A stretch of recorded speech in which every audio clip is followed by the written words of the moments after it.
So first up, a massive thank you to everyone who wished me well last week. The good news is, Uncle Spurt is back from the brink, baby. I am spurting with a spring in my step again. If I'm still looking a little bit f***ed up, that's just because I went and jabbed myself right in this eye when I was putting my contact lens in this morning in another act of incredible intellectual brilliance. But yeah, thankfully the luggy is gone, so all I've got to do is sort out a liver transplant and get rid of the old crotch rot, and it's a 100% clean bill of health. Techspurt Weekly!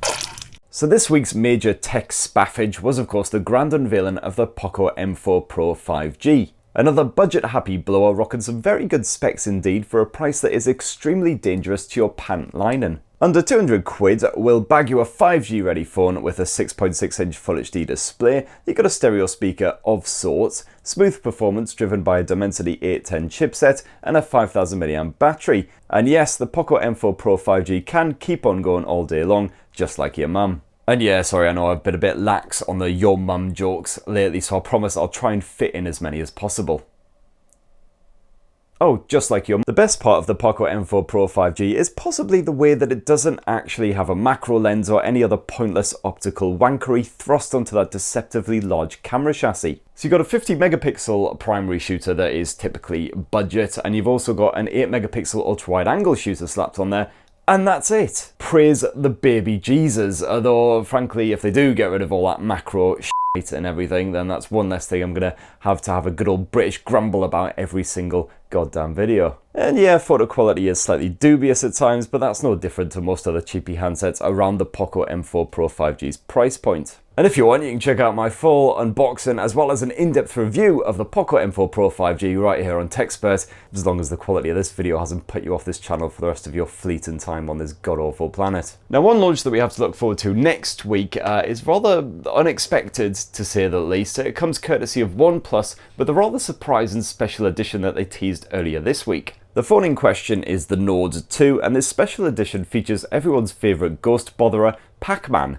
And no, I swear, I haven't already been smashing back enough single malt to the point where I'm already hallucinating yellow fat bastard blobs. There really is going to be a OnePlus Nord 2 Pac-Man edition, which suggests that those lovely folk at OnePlus are possibly knocking back as many pills as their video game hero. But as a retro gaming fan, this special edition sounds suitably funky, from the glow-in-the-dark custom design to the revamped theming, including papers, 8-bit icons, the works. You can expect to find the Pac-Man game, or a Pac-Man game of sorts, hidden on there somewhere, as well as lots of other exclusive bonus content that you'll have to actually unlock by using, a good bit of the old brain box. I'll hopefully be showing all of this off in an unboxing next week, but don't expect you to get too far on the whole bit where you have to actually think about stuff. The OnePlus Nord 2 Pac-Man edition will be coming soon for €529 or 499 quids. And OnePlus is also running a competition where you could possibly win a free pair of OnePlus Buds Z when you get your pre-order in for the OnePlus Nord 2 Pac-Man edition. The competition is open until Monday, so you've only got the weekend to do it. And full deets can be found at www.pacman, with a hyphen in between it, .oneplus.com, which I'll hopefully remember to flash up on the screen if I'm not absolutely toasted when I edit this video. And in more pant-rippingly exciting OnePlus news this week, we also copped a squint at the fresh new OnePlus 10 Pro, courtesy of Chief Leaky Man on Leaks. Not the most exciting reveal around, admittedly, showing us just a quick murky peek at that rear camera, which is a triple lens shooter which seems almost flush with the surface. The arse end of the phone looks to have a rough texture rather than the usual smooth glass finish, but thankfully the alert slider is still present on that left edge, just above the power button, just like what you got on the OnePlus 9. And the new OnePlus 10 and OnePlus 10 Pro smartphones should launch early-ish 2022, bringing with it a fresh new UI, which is kind of a hybrid combination of Oxygen OS and Color OS. It might be alright, it might suck monkey nuts, only time will tell. Also this week I got an email from Valve dropping the not hugely surprising but still effing tragic news that the Steam Deck console is delayed by at least 2 months because of the stupid twatty bollock component shortage. So now Steam Deck should be rolling out from early February for any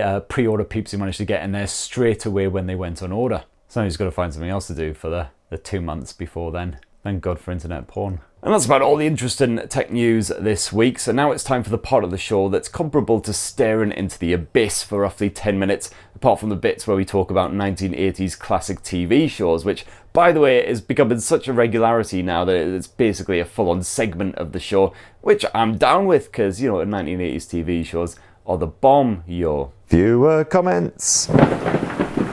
So yeah, first of all, a big thank you to everyone, as I said before, who wished me well last week and a speedy recovery. It warmed the cockles of old Uncle Spurt's heart, whatever that even means. So Wet Willsy's kicking us off this week with a classic cold cure: whiskey, honey and a dash of hot water. Not sure if it works, but it'll get you pissed quicker and you'll forget about being ill. Yeah, hot toddy as we call it around these parts. Definitely been getting involved with that. Anything that involves pouring whiskey down your throat, basically, instant win. Next up, James says, with no context, that drill and banging fest sounds like it was something completely different. Yeah, I mean, sadly, the only drilling and banging that goes on around here comes courtesy of big, burly, beer-bellied men with their arse cracks hanging out. Next up, Barry says, is calling you a Geordie the same as calling a Scouser a Manc?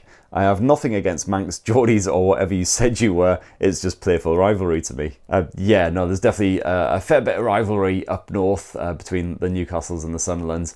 Sometimes quite playful and bantery, I guess, and then sometimes it tips over from that into people smashing in shop windows and punching horses. So yeah, if you happen to be the owner of a large domesticated farmyard animal, don't take it anywhere near Newcastle city centre when there's a derby on. As far as the accent stuff goes, understandably, when people pick up on my twang, they just assume that I'm a Geordie rather than a Mackem, because I guess Newcastle's slightly more in the spotlight than Sunderland. You know, look at all the famous people and stuff that's come out of Newcastle. You got Biker Grove, of course, Cheryl Tweed, is it? Or Tweedy?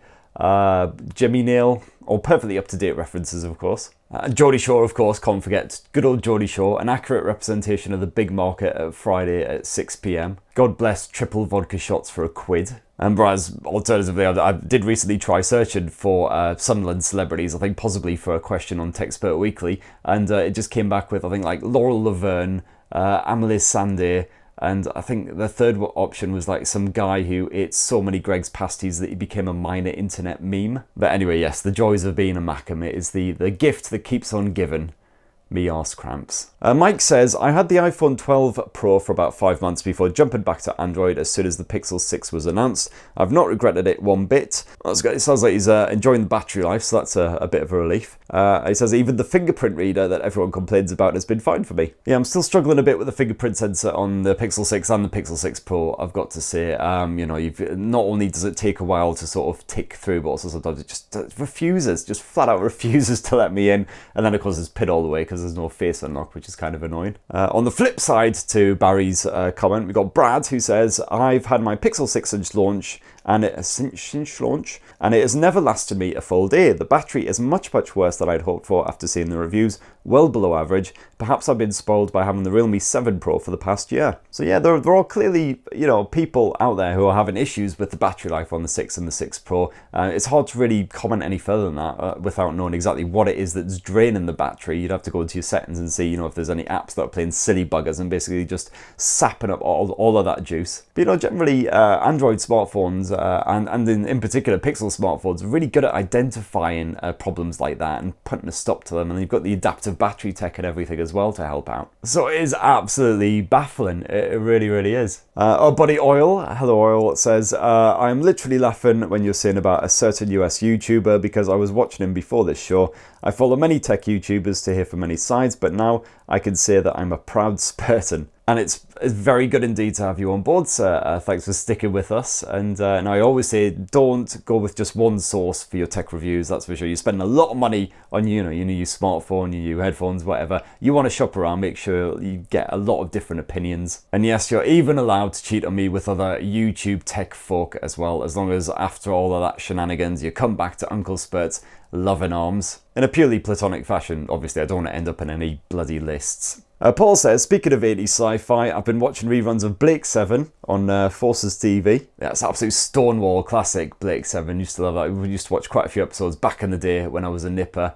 Got into it a lot more than like Doctor Who and stuff, which I always found like really hokey and just, yeah, a bit. I've got to admit, I'm surprised they haven't rebooted it actually, because they've tapped up pretty much everything else from the 1970s and the 1980s to bring back to life. More telly shenanigans. Lee says, totally agree on the Cowboy Bebop front. My initial reaction was the same, but the most recent trailers have my hopes up. Yeah, they do look rather good. Just one more week to go. In fact, 1 week after this goes live. So yeah, so fingers crossed they'll do it justice. Next, SGSTU says, if you're into metal, give Scandinavian folk metal a blast. I recommend Blood Dawn by Manigam.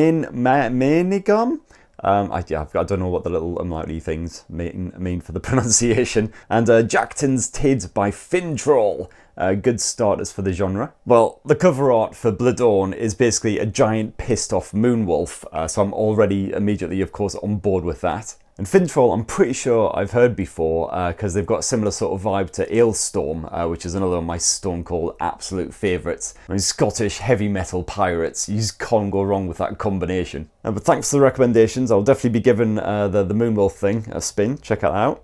Next up, Mr. A says, thank you, Uncle Spare, for talking about Redmi phones. Sad to say that my Redmi 9T is having problems every time I reboot it since the recent software update. I have to wait approximately 30 to 40 minutes before it will boot up. Yeah, that's definitely not good. I'm not sure what's going on there, because I do occasionally go back to my Redmi smartphones just to power them up, see if they need an update rather. Just to check all of that shenanigans, see if the updates are actually coming through more than anything else. I am planning on returning to a couple of them for sort of potentially long-term reviews, depending on how much time I actually manage to squeeze in before Christmas, so we'll see how that goes. Stephen says, can you do budget laptops? I try and find info on budget laptops and then they're always £500 plus. And that's not budget. No, it's really not. That's true. And I certainly can, again, time permitting. I am trying to get back on the Chromebook tip, because I haven't done Chromebooks for a while, and they are really solid all-round devices for most people. If you just want to browse the web, work on the internet, do a bit of your Google Docs, your Google Drive,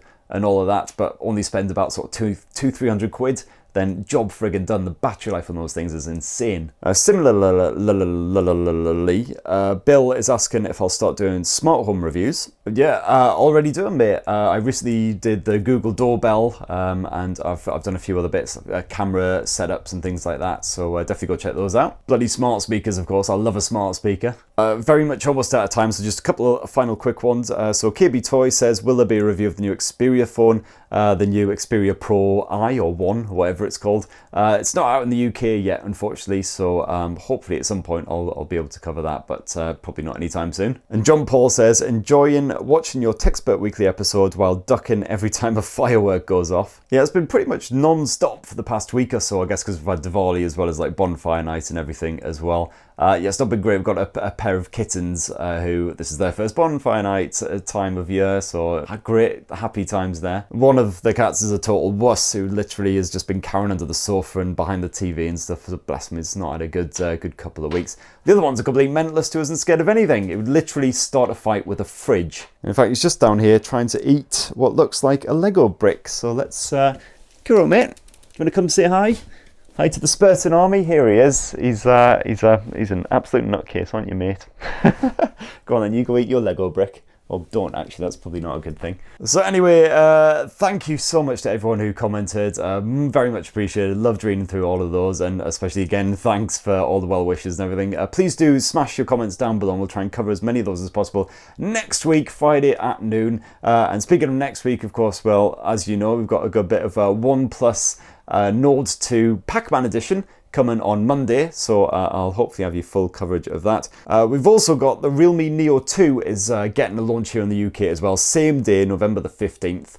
So stay tuned for coverage of that as well. It's basically a mid-ranger, but with pretty flagship style specs, quite comparable to the likes of the Poco F3. So again, I'll be bringing you full unboxing and hands-on with that. And that's all I have on the list, but there's bound to be other tech shenanigans going on as well. Next week is actually the big MediaTek Summit, which I'm supposed to be going to, touch wood, if there's no travel restrictions or any other shenanigans coming to kick that one right in the cock. So stay tuned for that hot chipset action for... In the meantime, I'm going to bugger off, but have yourselves a fan-bloody-tastic weekend. As always, big love to you for watching this shower to the end. Please do poke, subscribe, and ding that notifications bell to join the Spartan army if you haven't already. And that's it. Bye. Love you.